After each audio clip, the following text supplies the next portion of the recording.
Hello and welcome to Phil But Flies.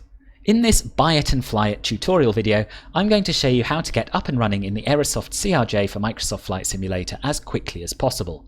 I'm going to fly a real-world flight, Air France HOP 7503, from Toulon, Hyères to Paris Orly. The flight plan route is in the video description down below if you'd like to have a go at it yourself. I'm going to show you only what you need to know to get the aircraft set up and to fly it properly.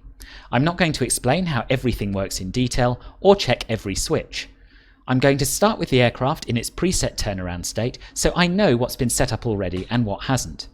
But while I'm going to sacrifice a little bit of realism with the flows and checklists for the sake of brevity, I'm going to do my best not to sacrifice any when it comes to setting the aircraft up correctly or flying it properly. This tutorial isn't intended to replace the excellent manual or the detailed series of Come Fly With Me video tutorials produced by the Dude. Once you're comfortable with the basics that I cover here, I'd urge you to go and check these out to learn a lot more. I'd also like to say thank you to AEROSOFT for providing me with a pre-release copy of the CRJ, which has enabled me to have this video ready to go on launch day. Anyway, that's more than enough waffle for now. Let's get on board and get underway. So here we are in the cockpit. I've set up a few custom views to make things easier. You might want to do the same. If you're not sure how to do that, I have done a quick tutorial on it and there's a link now at the top of the screen. So the first thing we're going to do is move over to the EFB.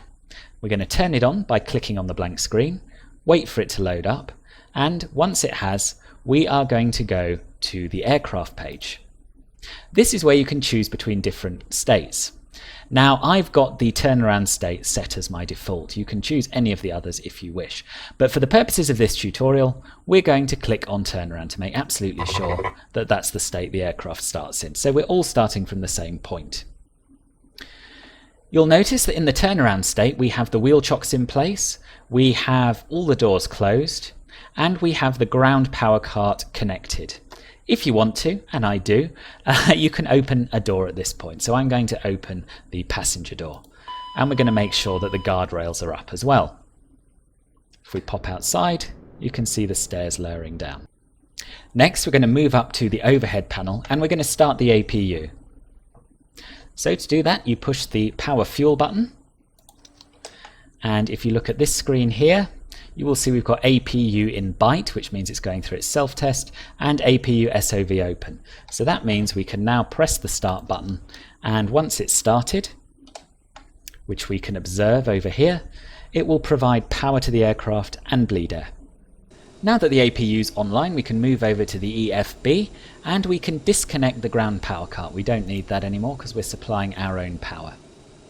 While we're over here, we're going to move on to the performance page and we're going to set up our weights and balances.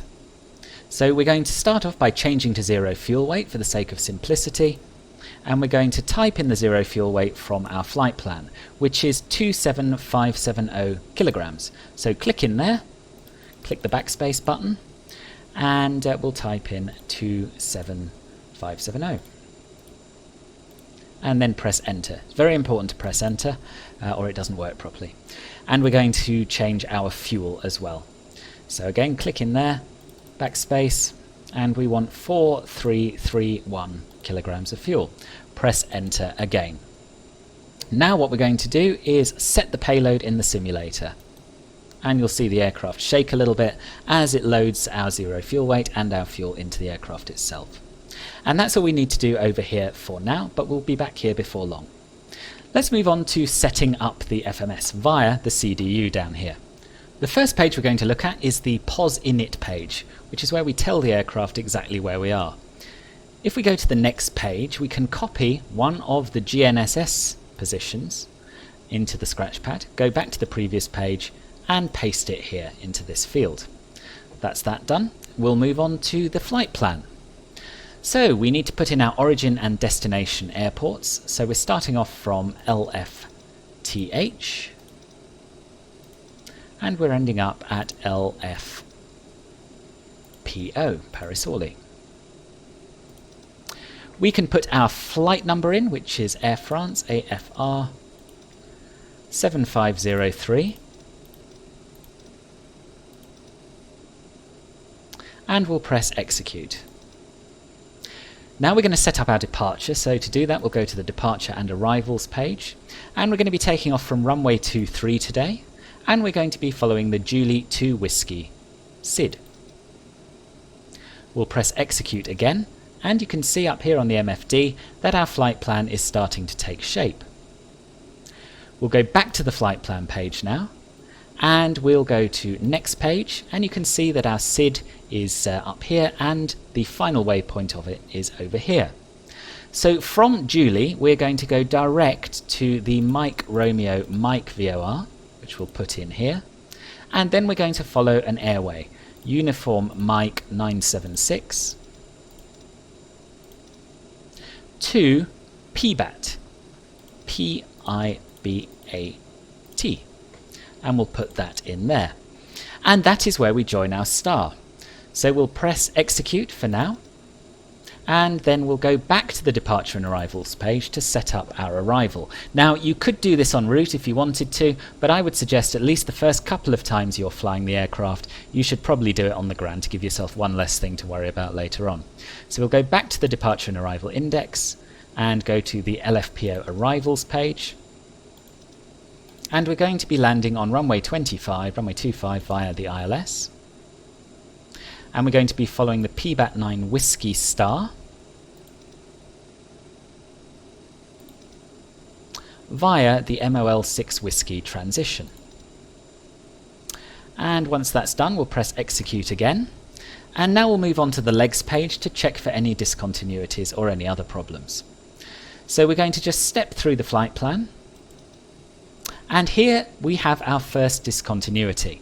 You'll also notice that the PIBAT waypoint appears twice. We don't want either of those things. So to get rid of the discontinuity and the duplication, we're going to click the line select key next to PIBAT, which will put it in the scratch pad, and we're going to paste it over the top of the first PIBAT.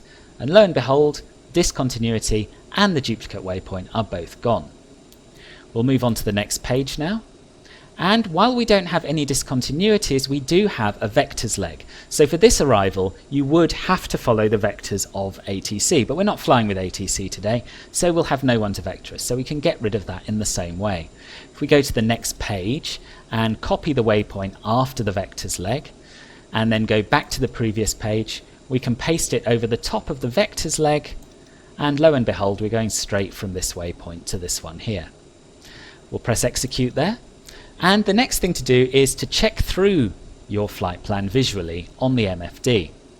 So to do that, we want to switch it into plan mode. And we do that with the format range knob on the left here. So the outer knob changes the format, there's the plan mode. The inner knob changes the range, and I'm going to reduce the range so we can have a better look at what we're doing. There is a little bit of a gap here, that's nothing to worry about. The aircraft should fly this departure absolutely fine anyway, I hope.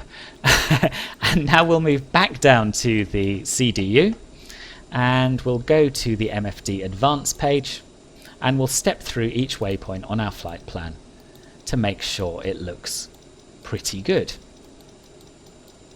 Or at least exactly like the SimBrief map looks.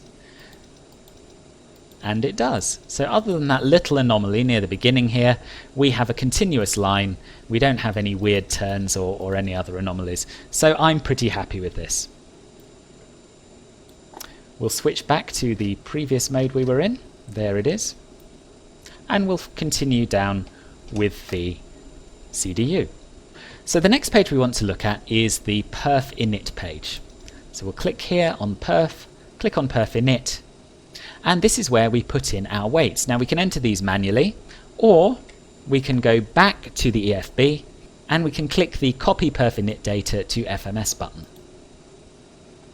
Back down on the CDU, you will see that our weights have been filled in. So all that's left for us to add on this page is the cruising altitude, which is flight level 360. You could add the cruising altitude to your alternate, but because we're flying with the few clouds preset today and the weather's entirely predictable, I haven't bothered with an alternate to keep things simple. On the next page we can add our winds. We'll add the cruise component, which according to the SimBrief flight plan is -29. Of course this isn't really what we're going to experience because we're not flying with real world weather, we're flying with the few clouds preset, but it's a good demonstration.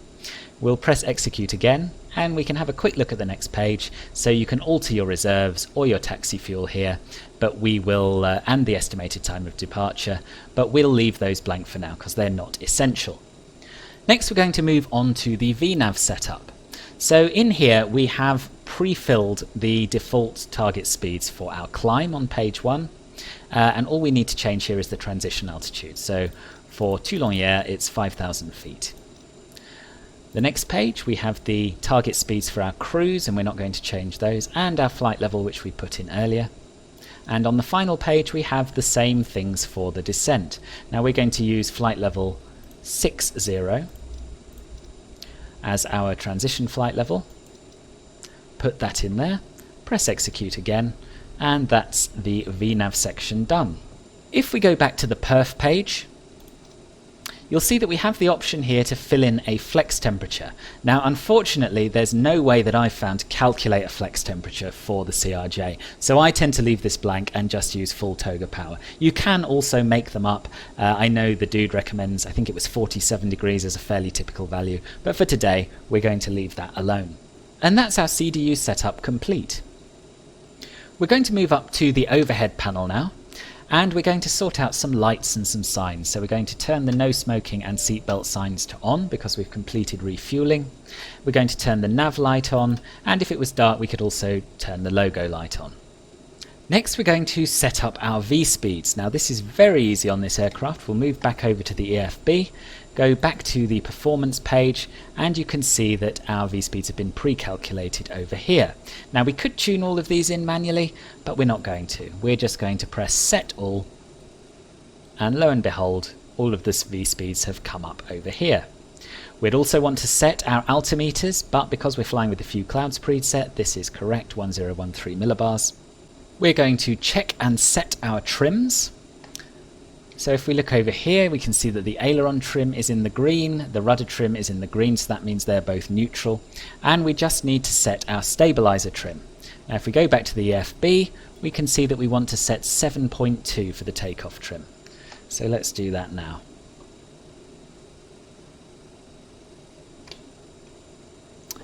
That's that done. And now we're going to flick a few more switches to get ready for departure. These can all be found on the originating checklist, which we'll come to in a moment. So the first thing we're going to do is up on the overhead panel, turn the windshield heating switches to low. We're going to arm the emergency lights. Then we're going to come down to the pedestal panel and turn on the yaw dampers.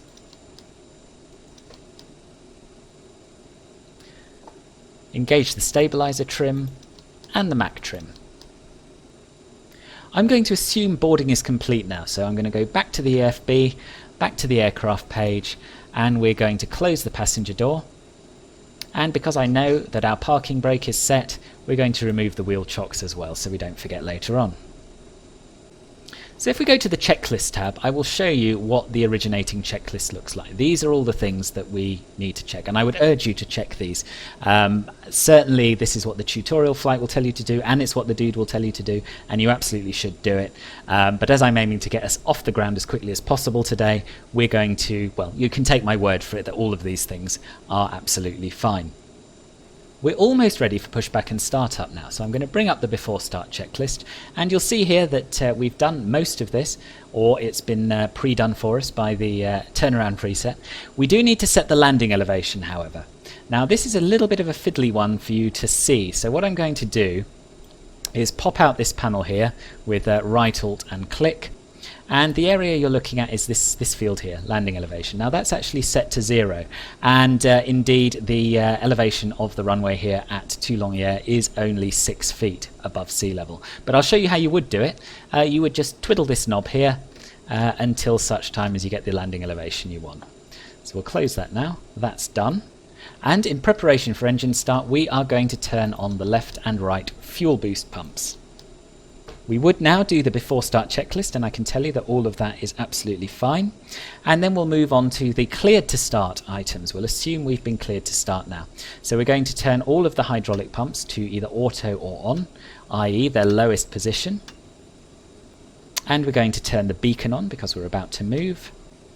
And that's it, we're ready to push back. You will notice that we have the master warning light and the master caution light flashing. We've got 2 warnings up here and 2 cautions, and these are all things you would expect to see at this stage in the game. So we'll just cancel those so they don't distract us. And I'm going to use Pushback Express to push back. You could of course use the ATC menu as usual. So let's get underway. Cockpit to ground. Go ahead, flight deck. We are ready for pushback and engine start. Roger. Release the parking brakes. Parking brakes released. Pushing back. We don't have a pushback tug with us today for some reason. I don't know why. It's probably to do with the add-on scenery. Behind, and you can start your engines at your discretion. Okay, so we could of course start our engines during the pushback. That's pretty much the standard way of doing things. But to be honest, I find that a bit much in a new aircraft without also trying to show you what's going on. So we'll get the pushback out the way first, and then we'll start the engines once we are stationary again. So a lovely pushback there, and the parking brakes set, so we are ready to start the engines. So the engine start in this aircraft is pretty straightforward. All we need to do is go up to the overhead panel, and we'll start the right engine first. So we'll push the start button, and then we're going to come back down and we are going to monitor the N2, wait until that gets to 20%, and we're going to make sure that the ITT is less than 100 degrees. And once that gets to 20% or higher, we are going to flick this red switch and move the throttle lever to the idle detent. There it is, 20%. Now don't move it back beyond the idle detent once you've done it, or the engine won't start. It doesn't particularly matter if you're slightly above the detent, I don't think.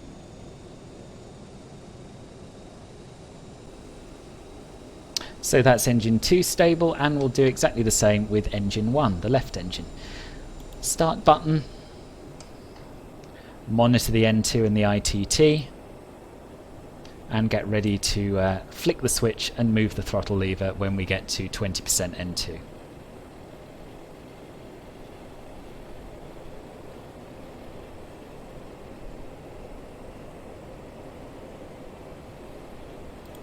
There we are. And we'll wait for that one to stabilize as well.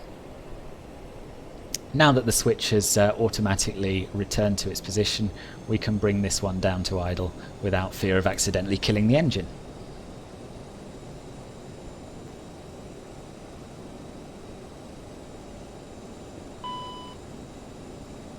So there we are. Engine 1's almost stable as well, and we have got rid of all of our warnings, so everything's looking good.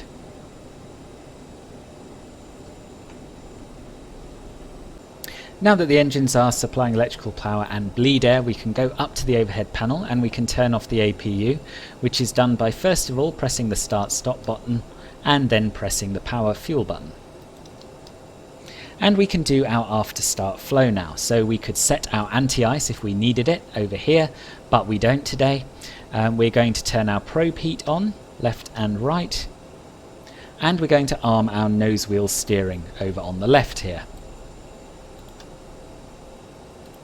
We can have a quick glance at the after start checklist, and you should go through this, but I can tell you it's all fine on this flight. Now we are going to set our flaps. Now we're doing a flaps 8 takeoff, so that's 2 clicks on the flap lever down here. We'd do our flight control checks here, and to do that we would bring up the flight control page here, but we're not going to bother with that today. You can do that in your own time. Going to double check our trims, that's always worth doing. So we've still got our stabilizer trim set, and the aileron and rudder trims are green.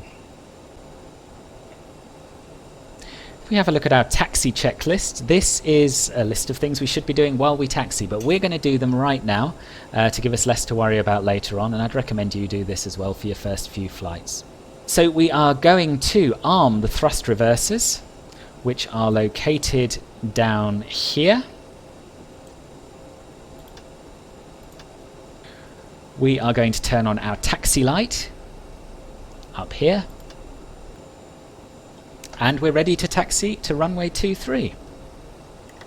So we'll release the parking brake, And we want to be taxiing with an N1 of 30% or less. And we want to be going no faster than 15 knots as we taxi this aircraft, and no more than 10 knots through tight turns.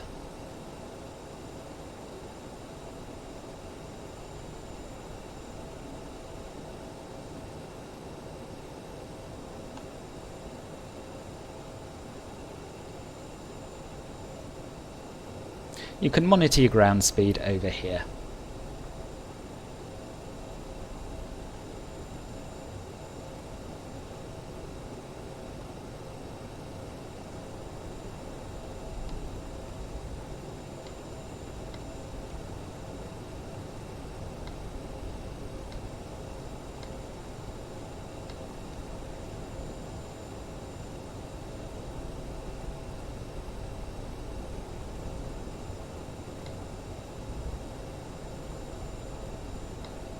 You'll have to forgive the harsh braking. I am reliant on a trigger. For now at least. And I'll spare you the entirety of the taxi. I will pick up again with you when we're at the holding point. So here we are at the holding point for runway 23. I thought it was about time you had a bit more outside beauty to have a look at. But we'll get back in. And there are a few more things we need to do before we set off. So up on the overhead panel, we need to turn on our cross-flow auto override. Double check we don't need any anti-ice, and this is Microsoft Flight Simulator, so err on the side of caution, but I'm feeling bold today, so we're not going to turn that on. And before entering the runway, of course, we need to turn on our strobe light, and we're also, for the sake of simplicity, going to assume that we've been cleared for takeoff, so we're going to turn on our landing lights as well. Back down here, we're going to turn on our flight directors. We're going to set our altitude, and because we are not being controlled by ATC and there are no at or below constraints on the SID, we're going to just set our cruising flight level of 360. There it is, I think. 36500, that's not what we want.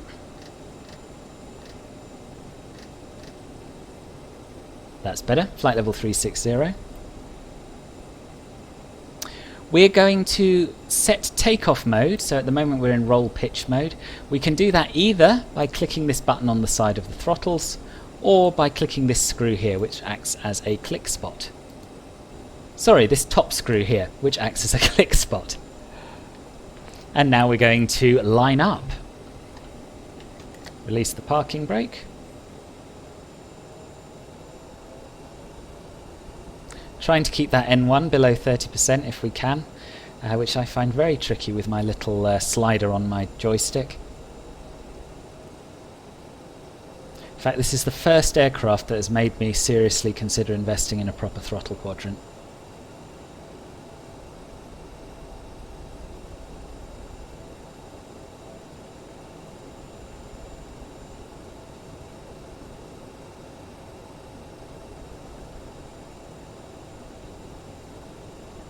So you'll notice down here on the PFD, now that we're in takeoff mode, the flight director is basically commanding a pitch up attitude, and it'll keep us heading in a straight line on runway heading.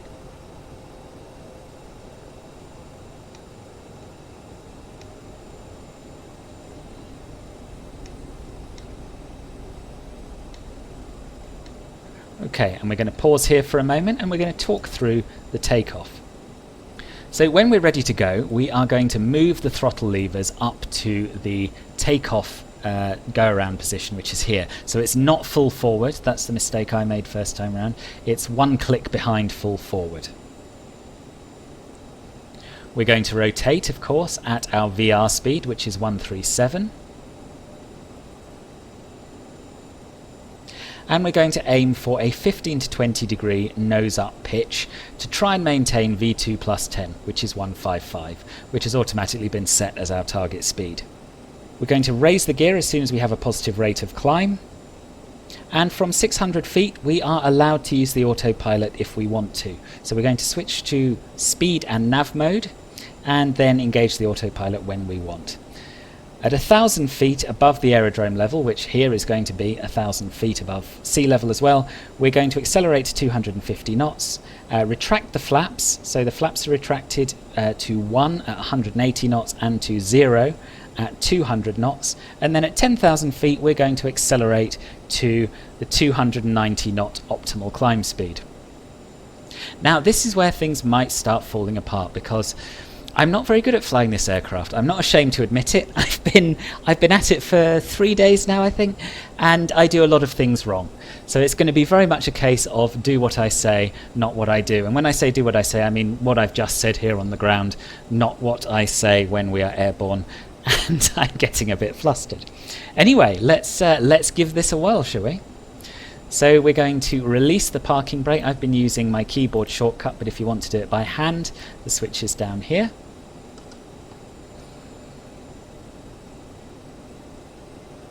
Going to increase the throttles to about 50% of N1. Check the engines are stable, and they are. And now we're going to go into the toga detent, and you'll see it indicated down here on the PFD.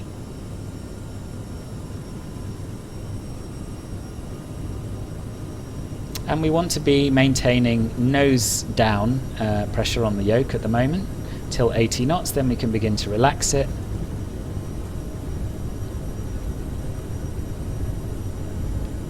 There's V1 and rotate, so we're going to smoothly increase the pitch.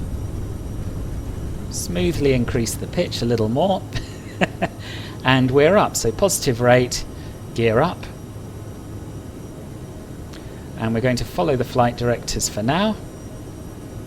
And we want to make a left turn. So we're going to turn on nav mode here. What I didn't do was synchronize my heading. I absolutely should have done that before takeoff. And that will guide us round to our initial turn.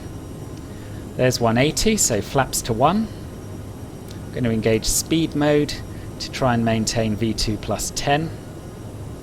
And following the flight director and trying to keep the nose here. Okay, so we're well above 600 feet. Now there's 200 knots. Retract the flaps, and I'm going to engage the autopilot. Little bit of a judder. And we'll see how it does in nav mode here, at following this rather strange looking departure route. So we're going to accelerate up to 250 knots now. Adjust the speed here. And you'll notice the aircraft brings the nose down to increase our speed. And we're going to bring the throttles back to the climb detent, like that. And you'll notice that our altimeter setting is flashing, and that's because we've passed through the transition altitude. So we're going to set standard pressure, which today is going to be exactly the same, by pressing this knob here. And you'll notice that the aircraft hasn't been at all phased by this gap here. It's going to follow our course very nicely. And in fact, while we're down here, I'm going to increase the range. Not with that one, but with that one, so that we can get a better overview of our flight plan.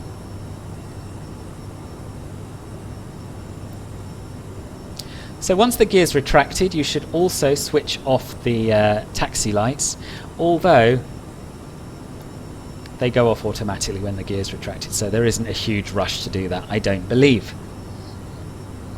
There are a couple of things I forgot to do as part of the climb flow, which I'm going to shoehorn in here now. The first is to turn off the thrust reversers, and the second is to set the fuel crossflow switch to auto. And I think we're all in need of a little bit of outside view, aren't we? There she is, climbing out over the ocean. It really is a fantastic plane, this. I'm very much enjoying it. So we're approaching 10,000 feet now, and when we pass it we can increase our speed to 290 knots, which is our optimal climb speed. Oops.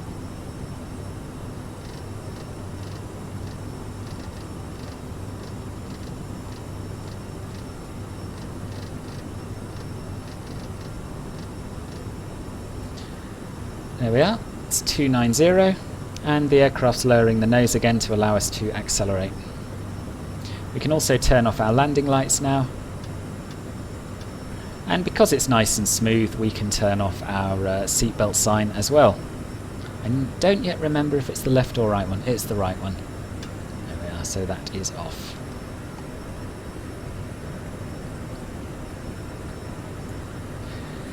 And as I totally forgot to sync the heading mode, we may as well do it now. It's good practice to push the center button to sync your heading to your current heading whenever you make a turn. So a word about the FADEX would probably be handy here. This aircraft doesn't have auto throttle, so while you are climbing and you are in speed mode, all the aircraft is doing is adjusting the pitch attitude to give you the speed that you've dialed in.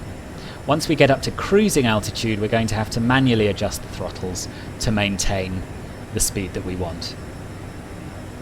So we're now passing through flight level 260, and we are approaching the crossover point when we need to switch from speed hold to Mach hold.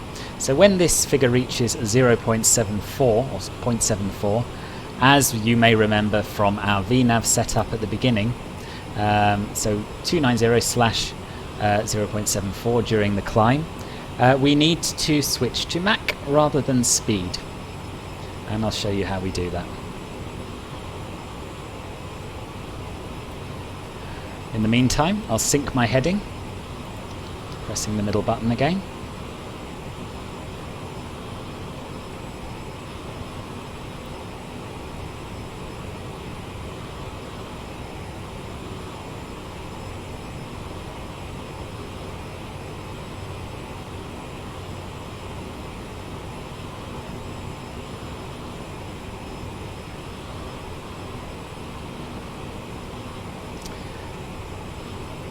And there we are, Mach 0.74. So we're just going to push the middle button of the speed knob, and you'll see that our pink 290 has changed to a pink M.74. So that will maintain 0.74 Mach in the climb, and indeed that's also what we're going to be using in the cruise, as you can see on this next page. So I'll join you when we get up to cruising flight level again, and I'll talk you through throttle management. Okay, so we're coming up on flight level 360 now. I've just had a little beep to alert me that I'm within 1,000 feet of the altitude I pre-selected. So I'll show you what happens when we get there.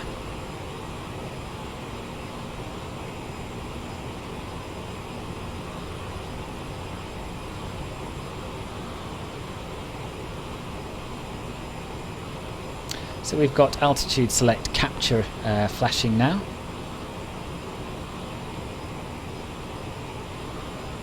And the aircraft will begin lowering the nose to capture the altitude. What it won't do is anything with the throttle. So you'll notice that our speed already is starting to creep up above Mach 0.74. So this is the point at which we need to bring the throttle levers back from the climb detent,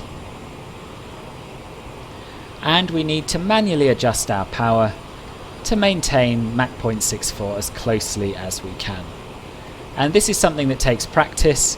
I haven't had a huge amount of practice at it, but I believe that I'll get used to it, and I think you will as well. So I'm just making very small adjustments to try and maintain exactly Mach 0.74. But, you know, if you're a little bit over or a little bit under, in my opinion, this is based on no real world experience, but in my opinion, it shouldn't worry you too much. So we're a bit under, so I'll add a little bit more power. And you can see my throttle adjustments showing up in the N1 gauges up here.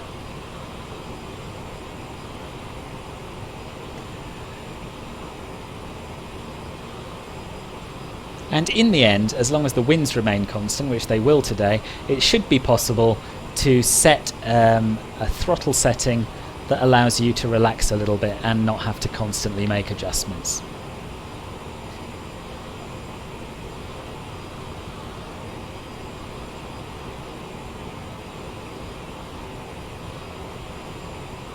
And that's not bad, as we are there. So I will cut the next bit out again, and I will join you when it's time to start preparing for our descent and arrival. See you shortly. So we're roughly 100 miles from our top of descent now, and there are a few things that I like to set up before starting the descent that probably by rights should be done as you're descending, but there's a lot going on at that point, so we're going to do them now. Firstly, we are going to set the landing elevation. I'm going to pop out this screen again, right alt and click. That done, we are going to go up to the overhead panel, and we're going to use this knob to set the landing elevation, which at Orly is 287. We'll call it 280. And we'll close that now and come back down to the pedestal, in fact, where we are going to use these radio tuning units to tune in the ILS frequency. Now this will probably be set automatically, but the tutorial says you should tune it in, and to me that makes sense to be on the safe side. So we're going to tune it in the recall field by clicking this button, and the ILS frequency is 111.75. Okay. And we'll switch that over into the active. Next, we are going to set our decision altitude, which for this runway is 487 feet. All the while keeping an eye on our speed. We're getting a little bit low. So we set the decision altitude down here. Push the button in, and in fact that's going to set our decision height. We don't want that because we're not doing a category 3 or anything like that. Push it again, we'll get rid of that, and in fact first we need to move the outer knob to MDA instead. Then we can push this button and use the inner wheel to tune in 487 feet, give or take.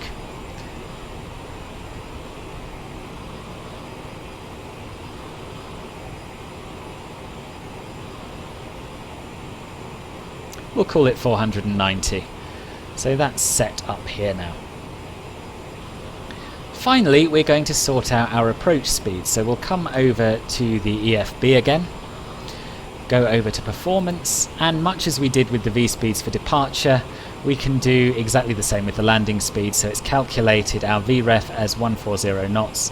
We'll press set all, and that's all we need to do. So let's talk through the descent now. This aircraft has advisory VNAV, and what that means is that it's not going to descend for you automatically, but it is going to tell you how fast you should be descending between waypoints, and then it's down to you to follow that guidance using vertical speed mode.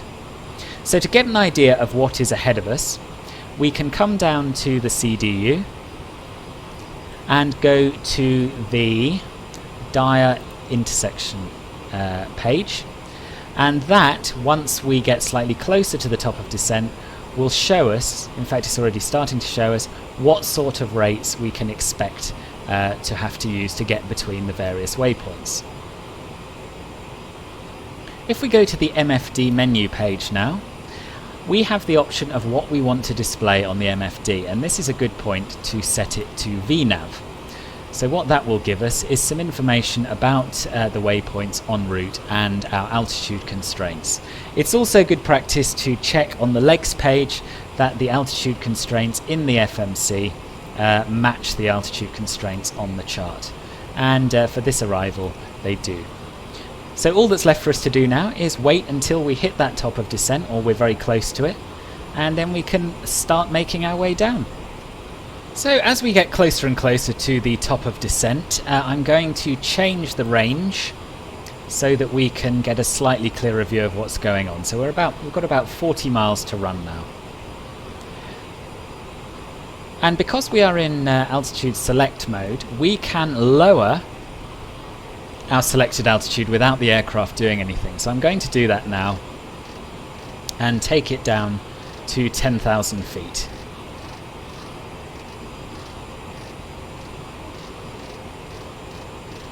You can see I still haven't been syncing my heading. That's something I really have to get used to.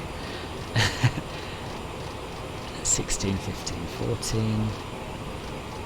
There we are, there's 10,000 feet. And the reason I'm choosing 10,000 feet, it's what the tutorial says and it's a good idea, is to make sure that you don't descend below that altitude when you are doing more than 250 knots. But of course, if you were flying with air traffic control, you would dial in whatever altitude you're cleared to.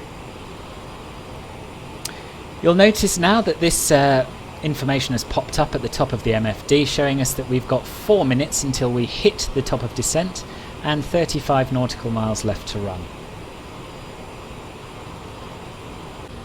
So just before we reach the top of descent, I am going to engage vertical speed mode, but I'm going to leave the vertical speed set to 0, and you can see our vertical speed up here. This way, as soon as we pass the top of descent, we'll be ready to set a vertical speed and start down.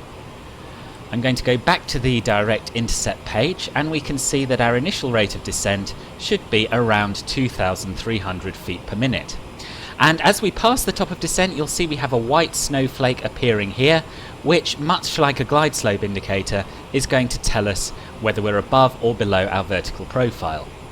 So I'm going to wind the vertical speed wheel down to 2,300 feet per minute, and at the same time I'm going to pull back on the throttle levers, because obviously as the aircraft descends, our speed is going to increase. You'll also notice down here that we've got a blue donut, which tells us what our target vertical speed should be. So with these pieces of information, the snowflake, the blue donut, and the suggested vertical speed given on this page here, we can manage our descent to hopefully get down to the correct altitudes at the correct time. So I'm going to adjust our vertical speed because I was too busy talking to start our descent when it should have been started, so now we're not descending as quickly as we need to be. So that's now showing 2,700 feet per minute, and you can see that we are much more closely aligned with the blue donut. Now you can drive yourself quite mad trying to accurately follow the vertical speed at every moment, and in my view it doesn't have to be spot on. You can see that the important thing is that we are at or below flight level 280 by the time we get to this next waypoint here. So let's err on the side of caution and go for a slightly faster vertical speed rather than a slightly slower one. If this was an at or above restriction, of course, we would do the opposite. And you can see that we are doing pretty well. Our snowflake's roughly in the middle, our speed is slightly low but pretty close to 0.74 Mach. And we'll just monitor this on the way down and make adjustments to our vertical speed as and when we need to. We can also prepare for the next leg. So the next vertical speed that's suggested is 2,000 feet per minute. So as we get to this waypoint, we can start bringing back our rate of descent to smooth that descent out. And you can see that our next altitude constraint is another at or below, so we need to be at flight level 180 or less by the time we get to Okrix.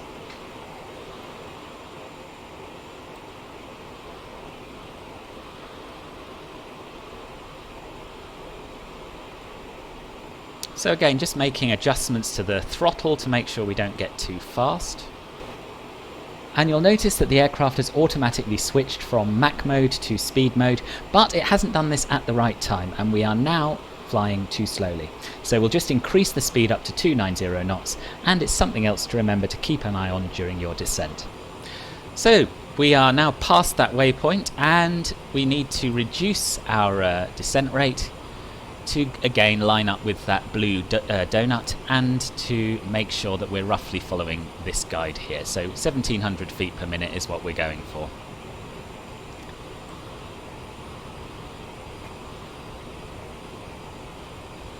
There we are, 1.7 showing up here, and actually the blue donut is asking for slightly more, and we're slightly above our vertical profile.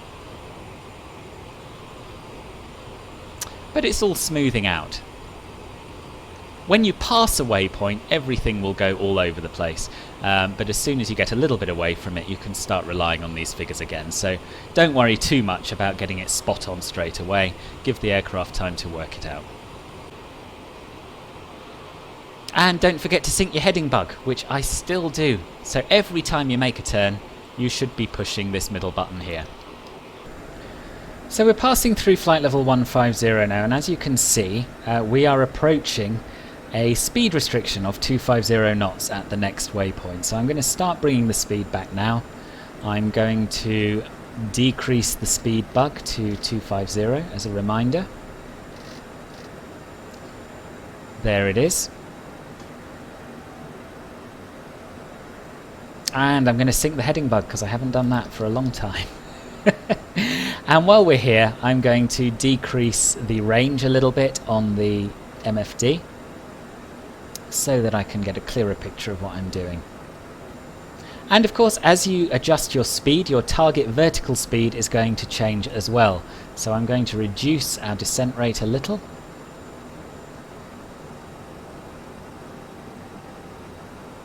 So 1.3 is equivalent to the 1300 feet per minute that it was showing here, although it's now showing 12. So we'll bring it back a little more. But as I said earlier, or as I implied earlier, you can drive yourself mad trying to get the vertical speeds absolutely spot on. And I have decided, based on nothing, well, common sense says that it doesn't matter whether you're, 100 vertical feet per minute either side. So there we are, there's our 250 knots, we're there nice and early. Okay, so we're approaching 10,000 feet now, and obviously we don't want to stop there. We are at our appropriate speed, 250 knots, so we'll reduce the altitude down a little bit further. In fact, you know what, I'm feeling bold, so I'm going to reduce it all the way down to 3,000 feet, which should be our glide slope intercept altitude. And that way we can keep following the white snowflake to make sure that we don't bust any constraints, and we'll be ready to start the approach when we get there. 10,000 feet, I should turn the landing lights on. And I'm also going to turn the seatbelt sign on, which I probably should have done a little bit earlier, to be honest, to give the cabin crew time to get ready. Normally do that at 20,000 feet. But yeah, this aircraft, you've got so much to think about, particularly when you're recording a tutorial, that things slip your mind, as you've noticed. And my speed's getting a little bit quick now.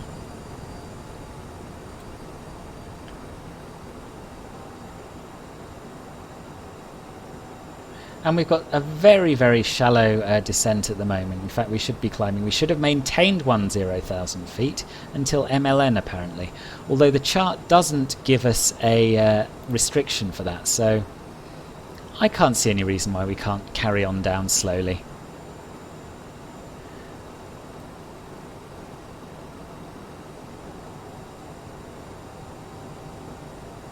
So it's calculated our vertical profile and filled in the gaps, basically.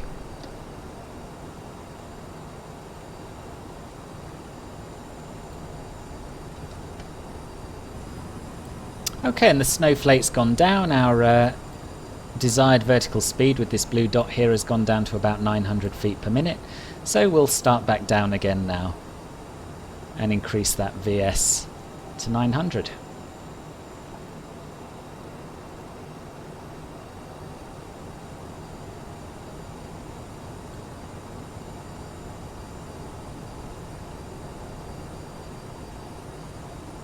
And as you can see up here, we've got 34 nautical miles to run, which should take us about 6 minutes. So pretty soon we need to start thinking about bringing back our speed for the approach.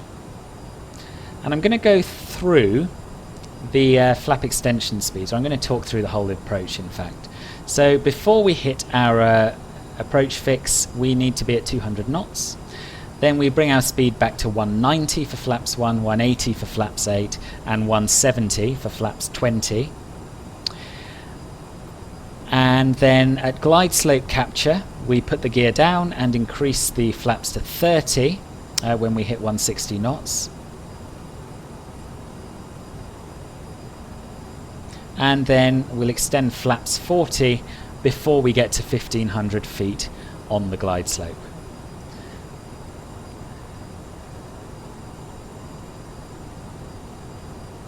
And we're bang on our vertical profile at the moment. The snowflake's right in the middle, so everything's going swimmingly.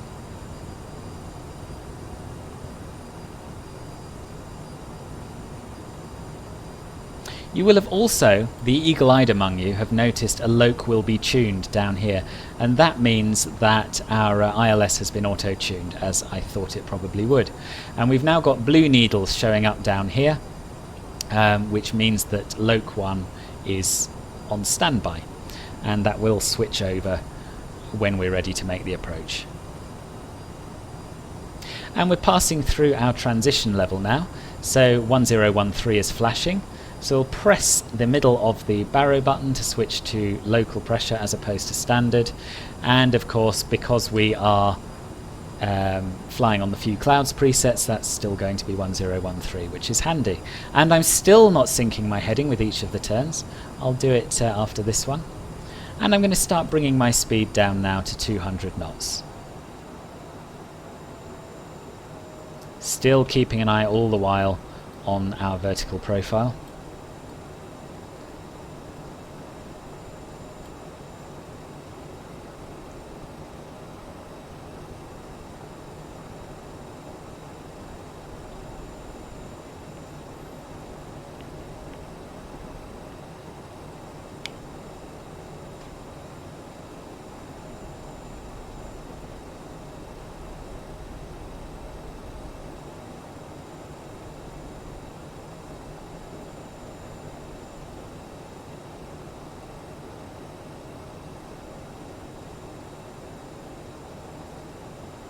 So I can decrease my descent rate now if I want to, and I will. But of course if we'd been cleared by ATC to 3000, there wouldn't really be any need to. We could just keep it coming down nice and smoothly, as we have been. But for the sake of this, we'll try and keep our descent rate on the blue dot, give or take. So you'll notice that the reverse flag is popping in and out.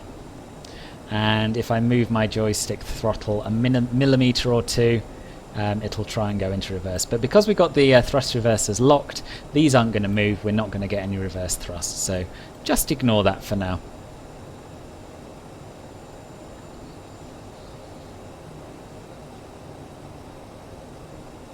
So there we are at 200 knots more or less, nice and early. Still descending gradually down to 3000, slightly faster than we need to, but I can see no good reason to slow our descent rate at this stage. I'm going to decrease the range again to give us a better view. And we're now on an intercept course to the approach. Now, the tutorial tells you that you can arm approach mode at any point once you're on an intercept course, and I'm sure you should be able to, but what I've found in the past is that it will cut the corner quite a lot, and all of a sudden you won't be on your vertical profile and things go wrong. So I'm going to leave it till the last minute to arm approach mode. We're at 200 knots, or we're below 200 knots now, so I'm going to extend flaps 1. And we've got quite a long final, so I'm going to keep the speed up. Probably, once I get more used to the aircraft, I'll leave that flap extension till a little bit later. But I like to be prepared, and I really, really don't want to mess this up and go back to the beginning and record it all over again.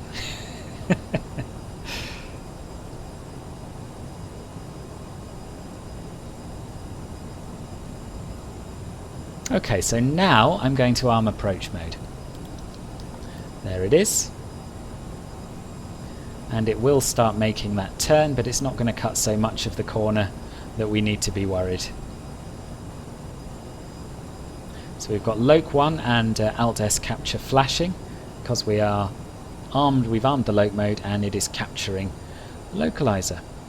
If we look out the window, we may even be able to see the airport. Yep, there it is.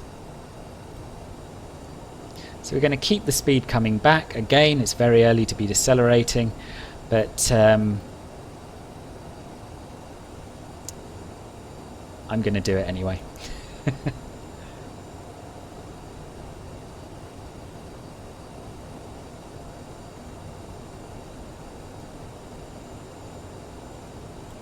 There's 180, and there's flaps 8, the second notch, and you can see that indicated down here. And that'll do us for now, I think. We'll try and keep the speed at or above 170.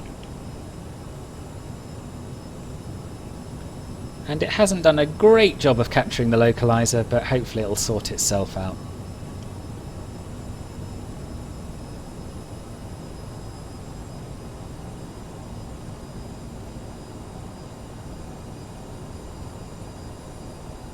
So it's captured the glide slope, and it has captured the localizer because it's stopped flashing. So that's worth remembering. This aircraft will capture the glide slope before the localizer if you arm approach mode. Right, so we're going to reduce the speed now.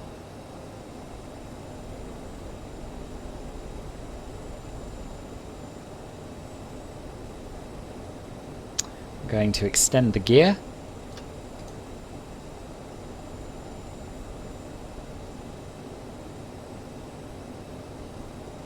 And I'm actually going to use a little bit of speed brake to slow me down here, because I think I was very prepared earlier on, and then all of a sudden the glide slope capture threw me a little bit for some reason. So there's 170.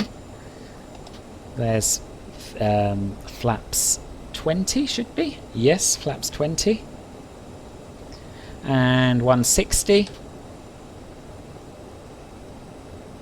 There's flaps 30.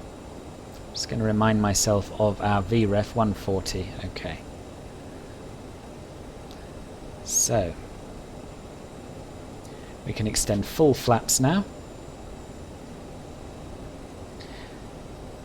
And we can do the landing checklist very quickly, or the landing flow I should say. I'm going to go through that now, and I'm going to tell you exactly what needs to be done.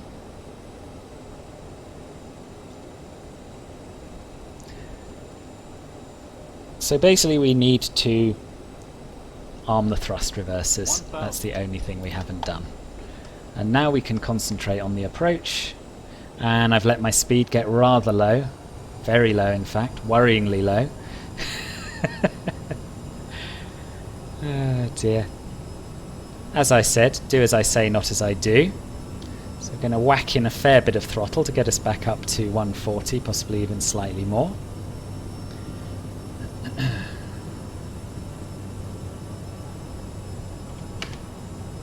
And we are nicely lined up, which is good.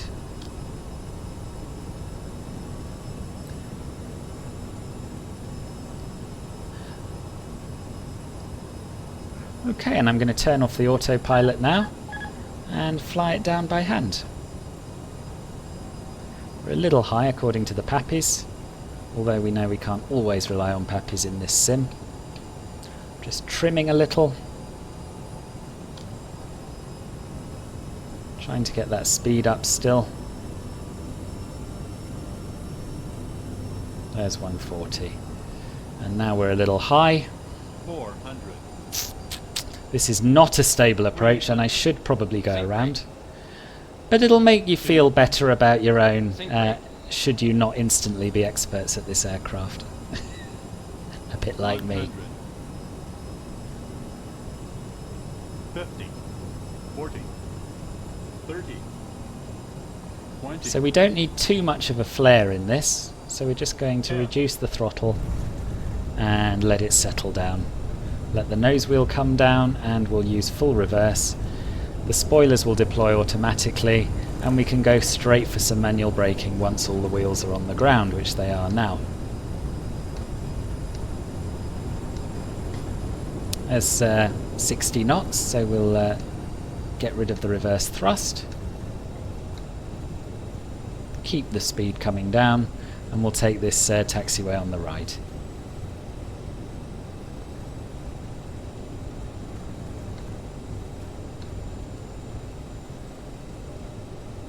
So of course the question now is, do I go and film this entire tutorial again so that I can do a nicer landing?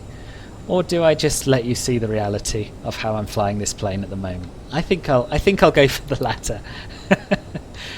So now we are off the runway.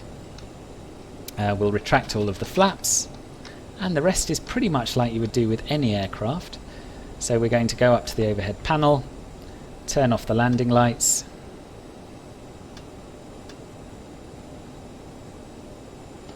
and turn off the strobe lights as well. We can start the APU just as we did before, power and fuel, and then start stop, and we'll taxi to a gate.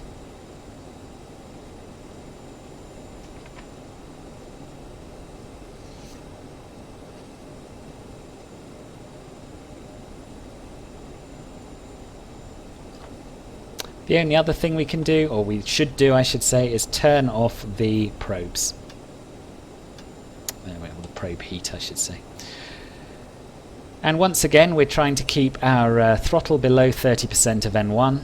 We're trying to taxi at 15 knots or less and 10 knots or less round sharp corners.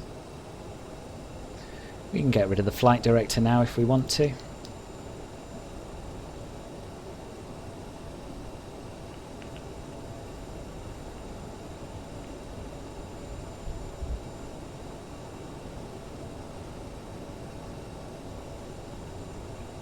And as before, I won't make you watch the whole taxi. I'll cut this out and I will join you again at a gate. And when I say gate, I do in fact mean stand. So now we're parked up. In fact, before we park up, before we pull into the stand, we should really have turned off the taxi lights. So we'll do that now. We're going to come over to the EFB and go back to the aircraft page, from where we can set the chocks. So there we are, chocks are now in place. We're going to go over to the center pedestal and turn off the thrust reverser switches. And now we are going to turn off the engines. Now to do that, it's basically a reverse of what we did when we started them. So we're going to flip the little switches up and pull the lever back to shut off. Didn't mean to press that button. Never mind, we're there now. So those are switched off. We can go up to the overhead panel, turn off the seatbelt sign, turn off the anti-ice if it's on, which it isn't. We can also turn off the windshield heat if we want to now. We can turn off the fuel pumps. And we can turn off the beacon light. And finally, we come back over to this side and turn off the nose wheel steering. And now we are safe if we want to open the doors. So let's open the passenger door.